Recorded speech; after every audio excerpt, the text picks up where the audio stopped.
વંદે માતરમ, ભારત માતા કી જય, જય શ્રી કૃષ્ણ. મોહમ્મદ ડોબરિયા, સુરતથી. આજે આપણે એલબી ગૌ ક્રાંતિના આંગણે આવ્યા છીએ ત્યારે મનીષભાઈ દ્વારા ખૂબ જ સારામાં સારી રીતે ગૌશાળાને આત્મનિર્ભર બનાવવાનો પ્રયાસ છે કે એલબી ગૌ ક્રાંતિ દ્વારા અત્યારે જે હોળીની એમ કહેવાય કે પૂરજોશમાં તૈયારી ચાલી રહી છે અને હિન્દુ પર્વોમાં હોળી એક ખૂબ સરસ તહેવાર છે.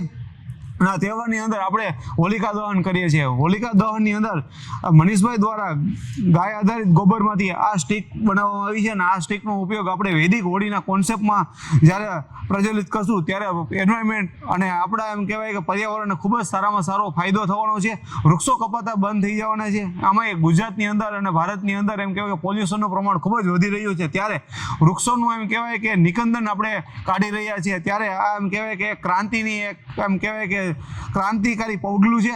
આ પગલાને આપણે એમ કહેવાય આવકારી લઈએ, વધાવી લઈએ અને વૈદિક કોન્સેપ્ટને આગળ વધારીએ અને બધી જગ્યાએ બધી સોસાયટીની અંદર સુરતની અંદર 1 કરોડ કરતાં પણ વધારે વસ્તીવાળું આ શહેર છે ત્યારે આપણે વૈદિક હોળીથી આપણે હોલિકા દહન કરીએ એવો મારો અનુરોધ છે, આગ્રહ છે, વિનંતી કરું છું.